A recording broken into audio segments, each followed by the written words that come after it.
Desde este momento, en el aire de Universidad, encendemos el proyector para escuchar La Oreja de Bresson, con la conducción de Roger Cosa.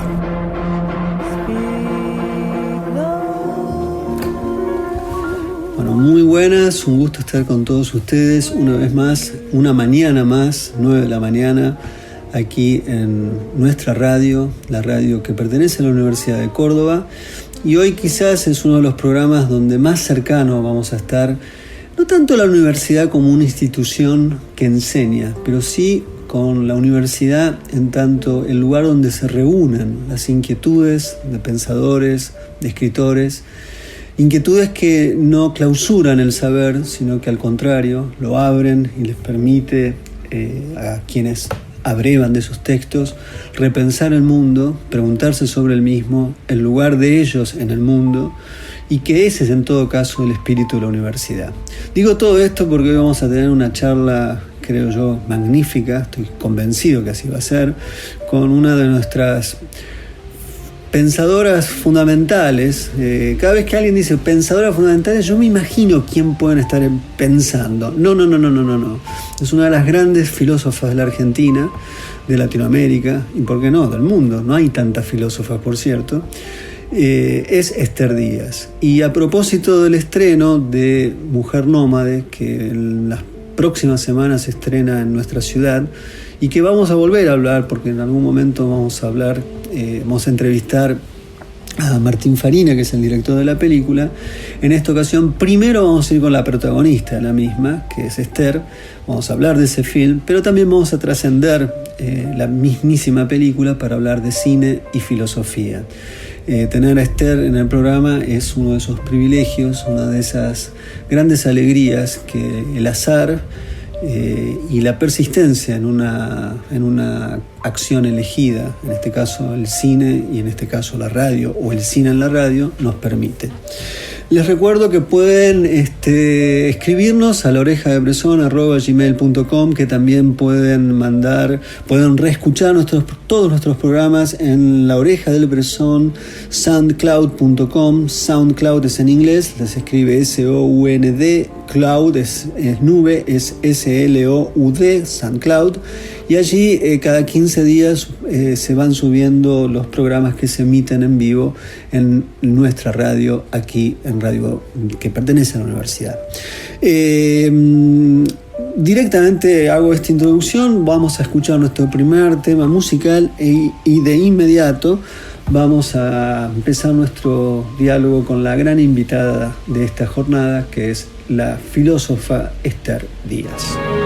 Bueno, recientemente en el Bafisi se estrenó un film notable, radical, no podría ser de otra manera. La película se llama Mujer Nómade, es una película de Martín Farina, un director que creo que ya ha ganado un lugar dentro del cine argentino. A veces lo han casi como marginalizado. En ese sentido hay una suerte de simetría entre los intentos de los poderosos respecto del cine y de la filosofía. Con Esther también hubo... le costó a Díaz entrar en el mundo y ganarse el lugar de los que administran el concepto, pero evidentemente los dos merecen la más alta, no solo pleitesía y respeto, sino que uno es un gran cineasta joven todavía y la otra una filósofa con una cantidad de libros impresionantes y de notable originalidad en lo que escribe. Mujer Nómade es un retrato. Farina hace retratos, ha hecho un retrato de otro hombre ilustre, Ituzaingó. Esther es de Ituzaingó, no se quedó en Ituzaingó, a diferencia de Perrone, que es Farina. Farina ha hecho una película sobre Perrone, ha hecho una película ahora sobre Esther Díaz y ha hecho otras películas también siempre trabaja sobre el retrato. Pero este retrato es muy peculiar, es el retrato de Esther Díaz. Esther, es no un enorme placer tenerte, es un hiper placer. Bueno, tenerte. Y ni te digo el placer que es ser entrevistada por vos. Muchas gracias. Bueno, vamos a hablar de todo. Tenemos bastante tiempo, por suerte. La radio es un poco más generosa que la televisión. Me gustaría que empecemos por la película, que En principio, Mujer Nómada es una película que es sobre vos. Y es una película que ahonda sobre vos en todos los órdenes. Hay un concepto griego que vos utilizás para, de algún modo, situar la experiencia de la película, que es la verdad sin medir las consecuencias. Parresía es un término que aparece en Foucault. Me gustaría que empecemos por aquí. ¿Por qué una filósofa como vos hace una película sobre ella misma? O una película que es un retrato de ella. Está claro que circunscribirlo a una experiencia narcisista no tiene absolutamente nada que ver. Si no es eso, ¿qué es?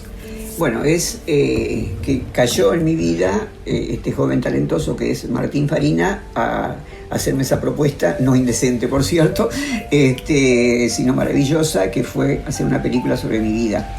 En ese momento para mí fue muy desconcertante porque yo estaba viviendo dos duelos, uno profesional laboral y otro familiar, muy cercano. Es decir, me habían obligado a jubilarme en la Universidad Nacional de Lanús, no por mala onda, ¿no? Sino porque yo ya tenía 75 años y me avine a una jubilación que en la gestión anterior era muy beneficiosa, que era el 82% móvil sobre mi sueldo. De hecho, yo estaba jubilada en la UBA y si siguiera cobrando esa jubilación no podría vivir ni una semana con esa jubilación. Así que renuncié a la jubilación de la UBA y pedí la jubilación esta, como había que tener por lo menos 15 años de investigadora, yo tengo muchísimos más, y ser profesora titular, regular, que también cumplía el requisito, pero lo que yo no sabía es que tan pronto como salía esa jubilación automáticamente cesaba encargos universitarios. Puedo seguir dando clase, de hecho doy clase en Filosofía y Letras y en muchas universidades del país, pero ya no como directiva, sino como docente de posgrado, en grado ya no doy. Así que era un momento de mi vida no solamente muy trágico, porque bueno, perdí esa maestría que yo había creado y que adoraba, y a los 15 días, como te digo, perdí mi hija. Así, pero lo que nunca perdí, por suerte, y ojalá lo tenga hasta el último día de mi vida, es el deseo de seguir haciendo filosofía. Así que seguía estudiando y seguía escribiendo, y eso es lo que me salvó la vida. Y en ese momento llega Martín Farina y me hace su propuesta, no rápidamente, ¿no? Primero me franelió, o sea, me mandó películas de él para que yo las viera. Bueno, yo les hacía devoluciones honestamente muy buenas, porque así las vivía, hasta que me hace la propuesta de hacer una película sobre mi vida, y yo me veía encerrada en este escritorio que estamos ahora, escribiendo, y digo, pero ¿qué puede haber interesante en una película? Una mujer que se pasa todo el día leyendo y escribiendo. Digo, si hubiera sido cuando estaba en el CBC o mismo cuando estaba en Lanús, sí, porque tenía clases numerosas, y bueno, tengo la suerte que me di cuenta recién cuando por primera vez estuve frente a un aula de establecer un contacto con la gente, que eso ni siquiera es mérito mío, es algo que me vino dado, en donde se producen realmente cosas muy interesantes. Así que me parecía que no teniendo eso la película no tenía elementos para película. Y ahí fue donde dijo la famosa frase que hoy se popularizó en el ambiente, con la que me sedujo, que me dijo, no, Esther, pero yo lo que quiero es que mi cámara capte cómo la filosofía atraviesa un cuerpo. Entonces, cuando este joven me dice esa frase, obviamente que dije que sí. Y bueno, acá hay algo interesante para hacer.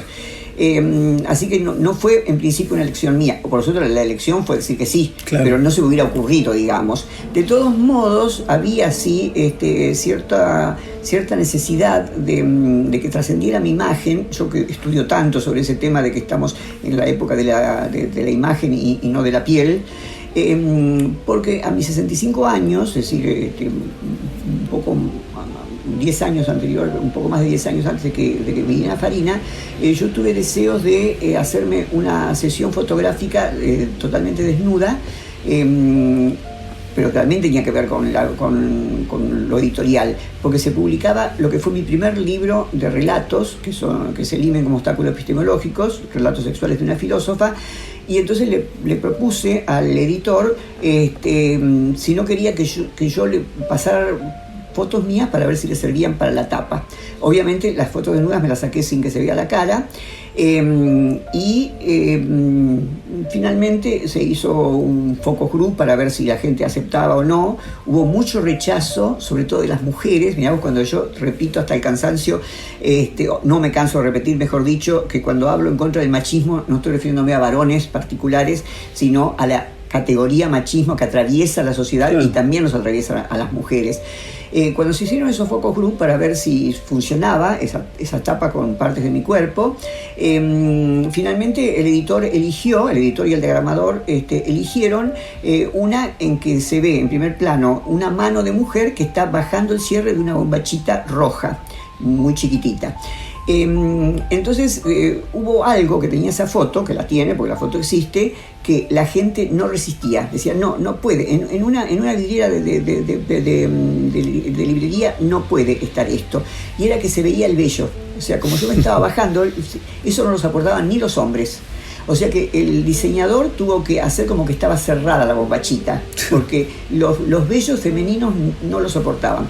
Pero lo que hubo mucho rechazo, incluso de las mujeres, creo que solamente 1 o 2 hombres puso objeción sobre eso, yo no estuve presente cuando fueron esos trabajos, era sobre que en la mano se notaba, porque solamente se ve una mano de mi cuerpo y parte de las piernas, que en la mano se notaba que era una mujer grande. Entonces las chicas decían, ay, pero no, es una mujer grande y es un libro sobre sexo. Entonces el que dirigía decía, pero como la mujer grande no tiene sexo, y bueno, se supone que no, y si lo tienen, que no se note, que no se vea. Claro. O sea que, entonces cuando me contaron de ese rechazo, más le dije al editor, nos tenemos que jugar, Javier, tenemos que poner eso. O sea, estoy de acuerdo que se cierre eso del vello, ya que produjo un rechazo general, pero no el hecho de que sea una mujer grande la que puede gozar. Así que yo tenía una necesidad de expresar a los demás de que después de los 40 años uno sigue siendo cogible, no como nuestra sociedad que considera que no. Así que bueno, pero nunca pensé en hacer una película. Esto es un regalo que me vino del cielo, fue en cierto modo un poco la contrapartida de las tragedias terribles que estaba viviendo en ese momento en mi vida, porque no podía haber llegado en el mejor momento, Farina. O sea, no te voy a decir que se me curó el duelo, él me tuvo que aguantar muchas rabietas que tenían que ver con lo mal que yo estaba, pero sí con una dimensión totalmente diferente. Una dimensión al estilo de Proust, del Busca del tiempo perdido, porque esos dolores tan grandes que sufrí yo, bueno, además de estos 2 que cuento, después, como ya sabes, murió también mi hijo, y toda esa desesperación y esa cosa terrorífica, que a cualquiera que tenga seres queridos puede comprender lo que es las pérdidas que yo tuve, eran, como dice Nietzsche, sufrir para nada. O sea, ¿qué valor tiene el sufrimiento? El valor no tiene ningún sufrimiento. O sea, la historia de los cristianos de que el sufrimiento tiene un valor es una historia totalmente sádica de parte de ellos y masoquista de quienes lo aceptan o lo aceptamos, porque yo también fui cristiana en mi momento. Entonces, te decía que es un poco prusiano el tema, porque cuando la película empezó a tomar forma y finalmente empecé a ver los primeros cortes, me di cuenta que se había rescatado el sufrimiento perdido. Porque se había convertido en obra de arte, ¿te das cuenta? Entonces, yo creo que esa experiencia es fundamental. Bueno, estamos aquí, como lo saben, con Esther Díaz, una de las grandes filósofas de la Argentina, múltiples libros sobre epistemología, sobre la subjetividad. O sea, los temas son bastante amplios. Pero vamos a ser prolijos y vamos a pensar el título de la película sobre Esther Díaz, que es Mujer Nómade. Me gustaría que ahondemos un poco en esto, porque me parece que es clave. La película tiene una introducción donde vos un poco retomás el sufrimiento perdido, esa búsqueda de reconstrucción del pasado. Se reconstruye un relato, como vos llegás a ser filósofa, una situación de vida determinada, y la película en un momento juega con, hay una imagen que se ve que en el plano, en el primer plano estás vos en el plano en el frente, pero hay una imagen de otra mujer que está por detrás, que también sos vos. Evidentemente es un efecto de montaje, pero conceptualmente habla o indica o sugiere esta idea de nomadismo. Es decir, una mujer que es muchas cosas, que puede ser muchas cosas, que no es solamente alguien, sino es una multiplicidad en un cuerpo. Entonces me gustaría si podemos hablar un poco de por qué el nomadismo, qué se quiere decir con esto en la película y más allá de la película, porque sos vos la mujer nómade. Sí. No siempre tengo la posibilidad de hablar de una mujer nómade. Bueno, respecto de eso que nombrás, de la duplicación de mi imagen que hace Farina en el comienzo de la película, yo presté mucha atención cuando vos en Cosquín hablaste precisamente de eso, porque nunca había escuchado ninguna interpretación de otras personas más que las que le podemos dar Martín y yo, que tampoco la tenía muy claro yo por qué lo había hecho Martín, pero bueno, me gustó mucho lo que vos dijiste, eso de como que yo me estaba mirando a mí misma, y eso lo fui sintiendo y lo voy sintiendo cada vez que veo la película. Sigo, como cualquier obra de arte buena, se siguen descubriendo cosas. Por ejemplo, una de las cosas que, ahora enseguida vuelvo al normalismo, sí, ¿no? sí, sí. Una de las cosas que vi desde afuera, que siempre había sufrido desde adentro, es el tema de apnea del sueño. Viste que Martín le da mucha importancia a esto, que yo, bueno, hace tantos años que sufro apnea del sueño, que ya no te voy a decir me acostumbré, porque nunca se acostumbra uno a esa cosa tan desagradable, pero que ya la tengo como incorporada. Entonces a mí me llamaba la atención que a él le gustara tanto eso, y que bueno, que evidentemente lo deja muy en claro. Y cuando ahora hizo el tráiler de la película, él deja, ¿ya lo viste vos el tráiler? Bueno, sí. Entonces viste que a último momento deja justamente cuando yo me despierto como un resorte, que es lo que me pasa. Y que están las tres mujeres. Claro, bueno, entonces, ahí yo vi que siempre mi problema de la apnea está, antes de ese despertar, así que me siento como si fuera un resorte, tengo una pesadilla, una breve pesadilla, y siempre la vi desde adentro. Y entonces cuando lo vi proyectado, fue muy fuerte ver mi apnea desde afuera, ¿cierto? Porque bueno, era desdoblarme totalmente. O sea que fue, yo no sé si se vio así cuando se ve la película, pero fue prácticamente una escena gemela de la escena del principio. Claro, porque era ver, en el caso mío, ¿no? Era ver desde afuera eso que a mí me pasa continuamente, me sigue pasando desde adentro, o sea, ahí se objetivó. Entonces, bueno, eso sería respecto de esa escena, porque, bueno, vos tenés el mérito para mí de haber sido el primero que puso el punto de los críticos, me refiero, ¿no? En esa escena, que casi nadie, bueno, me parece que nadie ha escrito sobre eso hasta ahora. Entonces, y respecto de lo nómade, y de que finalmente ha sido el título, cuando se acercó con la propuesta Farinas, él tenía un título provisorio. ¿Cuál era? Que era los días, con Z, como se escribe mi apellido, de Esther. Entonces, los días de Esther incluso era agradable, era lindo, y a la gente que se lo comentábamos le gustaba. Pero él siempre dijo que era un título provisorio, y cuando yo estaba en mi sesión de gimnasia, hablando con el profesor justamente de temas que tenían que ver con post-porno, entonces le digo, bueno, uno de los objetivos del post-porno, yo le contaba a mi profesor de gimnasia, al instructor de gimnasia, uno de los objetivos del post-porno es respecto de todas las personas que somos discriminadas respecto de la sexualidad y del poder en general, ¿no es cierto? O sea, las mujeres, los viejos, los discapacitados, los gordos. Entonces lo que pretende el post-porno es justamente rescatar a todos esos objetos despreciables para la sexualidad patriarcal, y rescatarlos, que dejen de ser objetos y que pasen a ser sujetos. En el caso de la mujer sería pasar de ser mujer objeto, como somos milenariamente, desde que hay historia de la humanidad, a ser mujer sujeto del deseo. Y entonces, es decir, mujer nómade.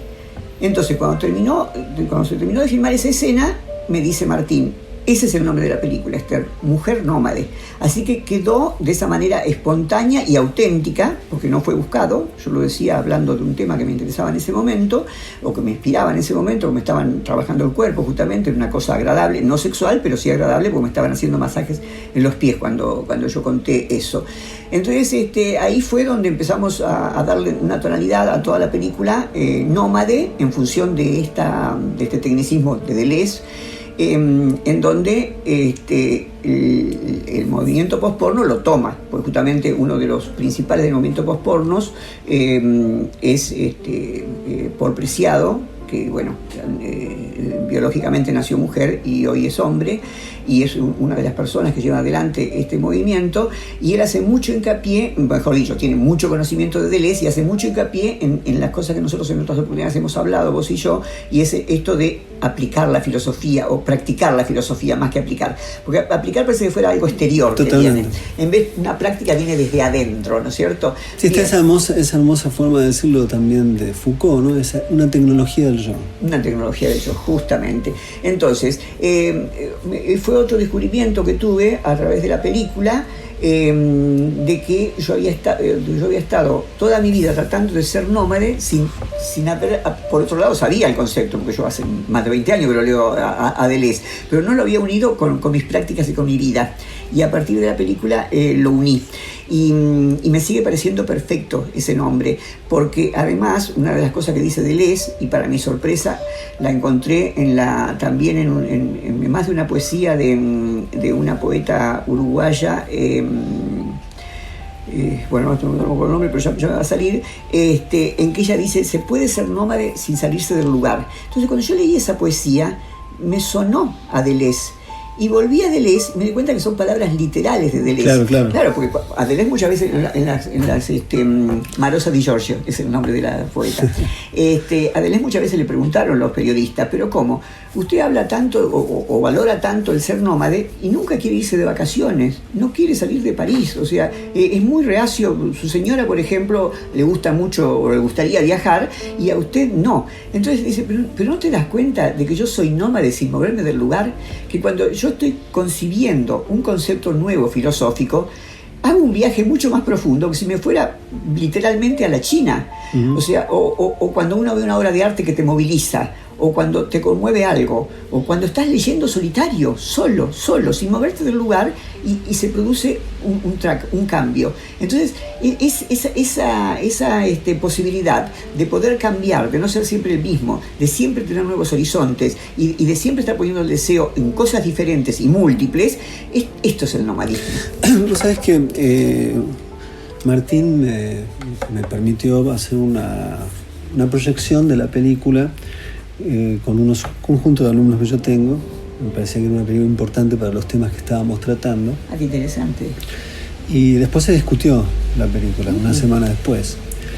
Y alguien hizo una objeción, yo hice una defensa a ultranza de la idea de cirugía estética, ¿no? Como si digamos, a vos se te ve en la película, yendo un tratamiento, qué sé yo. De hecho, apareces también muy inteligentemente, él usa un fragmento de una entrevista televisiva, no usando el fragmento en sí, sino filmándolo. Me parece que eso es un detalle muy hermoso desde el punto de vista estético, por el cual se te ve hablando un poco de estos temas. Sí. Y hay una idea, para mí, un poco primitiva de que cambiarse la cara o tocarse la cara sería una contradicción de una persona libertaria, emancipada. Yo decía todo lo contrario, lo que está en juego ahí es el nomadismo.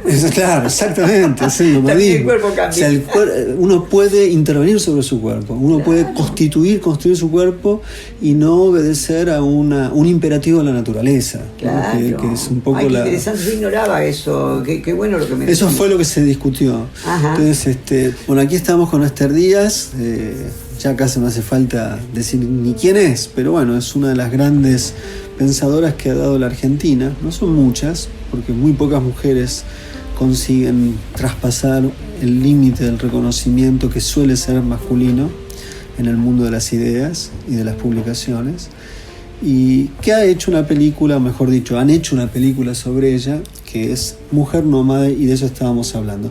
Recién yo te decía ese fragmento en la película que es muy controversial, que en cierta forma también tiene que ver con el nomadismo, ¿no? Uno cree que ha adquirido, o mejor dicho, ha heredado no solamente una composición genética, sino una composición identitaria que debe mantener hasta el fin de los días. Y la película muestra que uno puede reconstruirse constantemente, incluso físicamente. Entonces, ¿cómo ves esto? Sí, bueno, eso se hace también en el mundo de la plástica. Hay una escultora uruguaya que todos los años, desde hace ya 15 años, hace una performance en un museo de arte en donde ella se acuesta cual Cenicienta en una especie de caja de vidrio, totalmente desnuda, para que la gente venga cada año a ver cómo va cambiando su cuerpo. Pero en el caso de ella es aceptando el paso del tiempo. Entonces, como esta película mueve muchos prejuicios, entre otras cosas, ¿no? Antes hablamos de cómo se identifica la gente, ahora con el tema que vos me das pie para hablar de los prejuicios que moviliza.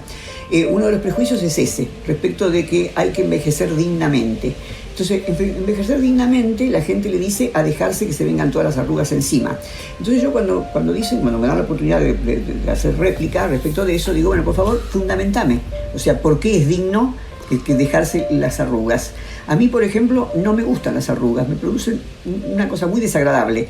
Entonces, para mí es más digno, lo hago con mi dinero, con lo que yo gano, nadie me tiene que dar plata para eso, si estoy sin plata no me hago nada, aprovechar la tecnología como la estamos aprovechando ahora, que estamos comunicándonos a través de la tecnología, como la usamos cuando escribimos, como la usamos cuando diagramamos. Entonces, ¿por qué no usarla sobre nuestro cuerpo? ¿Y qué tiene de indigno modificarse el cuerpo? O sea, porque si alguien se hace un bypass, por ejemplo, como está tan discriminada la cultura la gordura en nuestra cultura, entonces nadie critica, le parece bien. Pero si una mujer, sobre todo, porque según me dicen mis especialistas, hay casi tanto hombres como mujeres que se hacen refrescos o algún tipo de arreglo de tecnología en el rostro. Con la mujer está ese prejuicio de que no es digno, pero nadie sabe dar argumentos. Así que al prejuicioso ya sé lo que tengo que decirle. Bueno, dame argumentos por qué es más digno una cosa que la otra. Y se quedan sin argumentos, porque es simplemente un prejuicio. Y otro prejuicio, que incluso lo vi y se lo marqué a Martín Farina, porque no era un reportaje que me habían hecho a mí, sino a él, un buen crítico de cine, que hizo muy buenas críticas sobre otras películas de Martín, le da solamente 3 o 4, no porque le haya dado 3 o 4 renglones nada más a la película, porque hubo otra gente que lo hizo, como Battle, por ejemplo, y lo hizo muy dignamente, sino que lo que hace hincapié es que se trata de una filósofa Foucaultiana que tiene relaciones con hombres mucho más jóvenes que ella. Yo digo, pero fíjate vos, con todas las cosas riquísimas que hay en esa película, cayó en el prejuicio machista de que las mujeres no pueden, o los hombres sí, pueden acostarse con mujeres más jóvenes, pero las mujeres no. O sea, fíjate vos, con la riqueza que tiene esa película, si tenía solamente 3 líneas, no tenía más para decir, me parece una banalidad y un prejuicio que ni él mismo se daba cuenta, el prejuicio que tenía, porque después Farina le preguntó su opinión sobre la película y no tenía nada que ver con ese prejuicio. Era como cineasta, digamos, como especialista en cine, le dio una crítica buena en el sentido de que fundamentada, pero eso no. Así que otro que me marcás vos, nadie se atrevió a decírmelo todavía. Vos sos el primero que me lo marcás, por supuesto mucha gente lo habrá pensado, y sí, en el mismo estreno hubo gente, incluso colegas míos, lo cual no me asusta mucho, y colegas míos especialistas en Nietzsche, lo cual ya me preocupa un poco más, que me dijeron, ¿y por qué tanta exposición? ¿Y después de esto qué? Como diciendo que mostré tanto que ya no había más nada que mostrar. Claro. Y por suerte, después de esto está ya el libro. No estoy mostrando más todavía. Vos sabés que hay un famoso aforismo, no tan citado, debería ser de los más citados de Nietzsche, está en La ciencia jovial, que es muy hermoso, en un momento en esa forma de interrogación que tiene ese texto, en alguno de los aforismos, no siempre, el libro va cambiando la estructura discursiva, pero en un momento dice, ¿qué significa ser libre? ¿Qué es la libertad? La respuesta es extraordinaria, dejar de avergonzarse de sí mismo. No se puede creer eso. Lo que yo creo que es una película de una enorme libertad, donde, o sea, todo es posible, el sexo con más jóvenes o con más grandes, cambiarse el rostro, hacer del rostro una experiencia que desobedezca la lógica genética del tiempo. O sea, todo es posible y creo que eso es un poco, y además vos eso lo llevás a un lugar de pensar sobre esto. O sea, es una experiencia. No, totalmente, y eso está muy pensado, porque te digo que hace como 20 años atrás, o tal vez un poco menos, pero no mucho menos, cuando Madonna comenzó a ponerse Botox, me acuerdo que, bueno, que hizo un video que es conocido por todo el mundo prácticamente, entonces aparecían imágenes como las que saca Farina, ¿no? Cuando le están aplicando la inyección de Botox. Y a mí me quedó grabado eso, porque pensé justamente lo que vos decís, qué libertad que tiene esta mina, cómo puede, o sea, enfrentarse a los prejuicios, que los prejuicios, otra vez, bueno, te voy a citar a Nietzsche, haría falta un martillo filosófico, la filosofía del martillo, para romper esos prejuicios. ¿Te das cuenta? Porque ante una obra de arte como la que Martín hizo con Mujer Nómade, caer en ese prejuicio milenario y machista de que una mujer no puede poner tecnología en su cuerpo, o de que una mujer no puede acostarse con un tipo más joven, o que llama la atención si lo hace, me parece de un reduccionismo realmente alarmante. Entonces, así como muchas veces hemos hablado de las cosas positivas que produce esta película, también produce esas cosas negativas, que no son más que mostrar los prejuicios que están ahí. O sea que, bueno, y el mérito no considero que sea solamente mío, sino también de él, porque en última instancia la película es de él y la película es de él. Es otra forma de erotismo la que ustedes viven entre cámara y personaje, ¿no? Eso también, hay algo... Tal cual, porque el erotismo del hombre grande muchas veces fue mostrado en cine, muchísimas veces, y nadie se escandaliza por eso. En cambio, el erotismo de la mujer, por lo menos en el cine argentino, de una mujer mayor y así tan jugado como lo hacemos nosotros, yo creo que no existe, que es inédito realmente, ¿no? Que es la primera vez que aparece una cosa así. Entonces, bueno, como toda cosa, como siempre que agarras un riesgo, algo vas a perder desde ya. Pero a esta altura del partido, donde ya tenemos unos cuantos miles ya de espectadores, yo considero que valió la pena el riesgo y que es mucho más lo positivo. Y la gente que se engancha bien y que incluso que me dice, o sea, yo jamás me atrevería a decir o a mostrar lo que vos mostrás y decís, pero cómo me muero de ganas, porque me identifiqué con tantas cosas. Te quería terminar, ya que anunciaste que no les fue suficiente que me mostrara tanto en la película. Bueno, ahora va a haber un libro. Uh-huh. Algo que me contaste fuera de esta charla que estamos teniendo al aire, me contaste algo que me pareció muy interesante, que en la forma que empezaste a escribir el libro te habías descubierto que la arquitectura de la escritura estaba de algún modo imbuida de la película en la forma del montaje, que es un montaje muy peculiar el que suele hacer Farina, es un montaje fragmentario que va encontrando su unidad cuando termina. Tal cual. Una cosa muy interesante me dijo Farina respecto de eso cuando yo le dije que en el libro está saliendo ese estilo.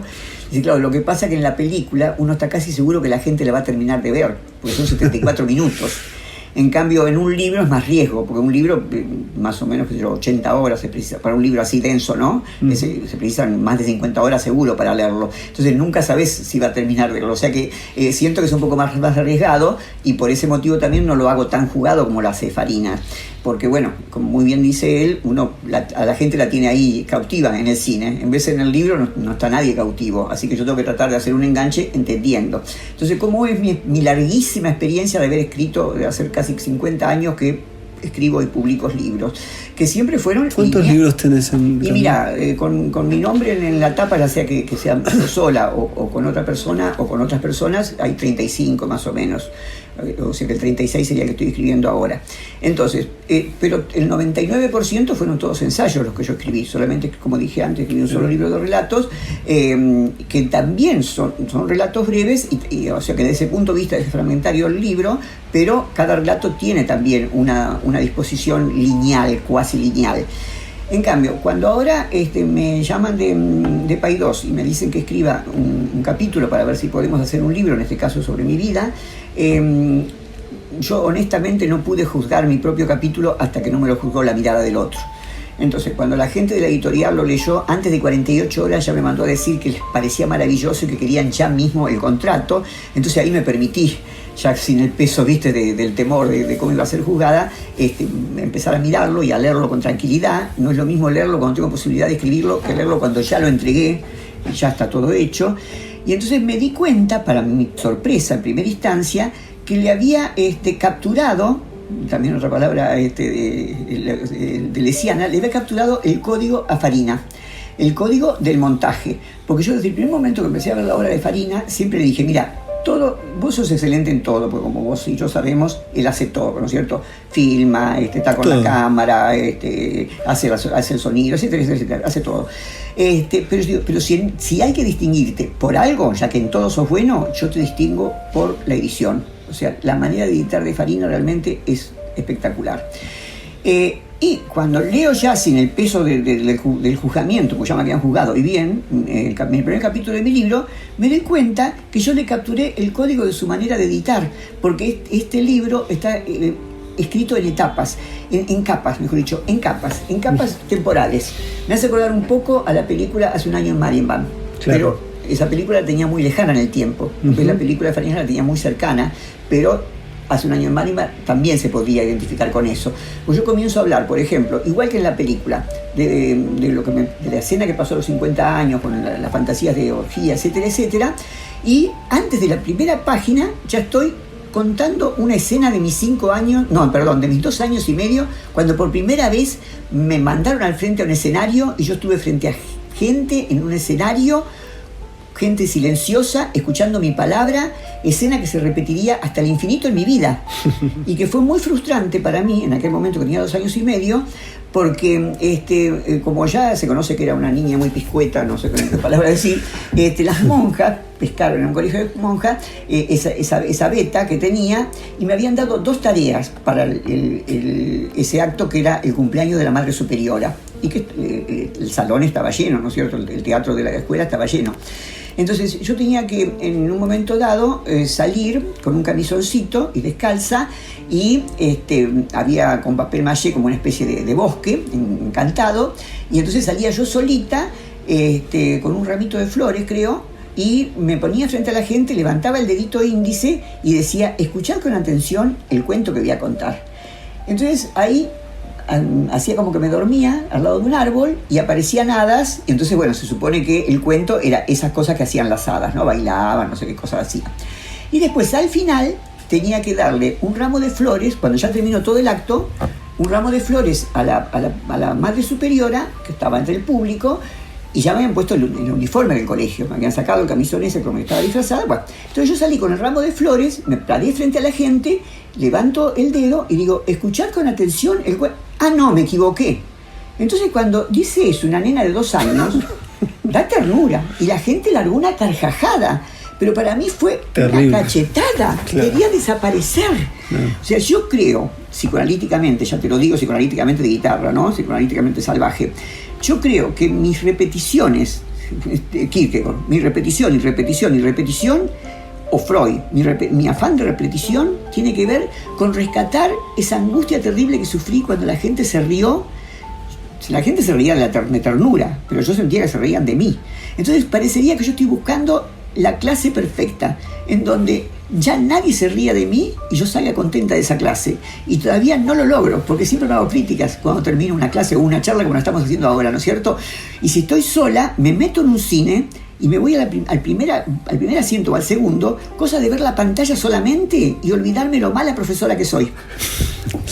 Estoy seguro que nuestros oyentes en este momento no se están riendo de vos, sino están sonriendo de escuchar a una mujer nómade y libre. Muchísimas gracias por haber estado aquí.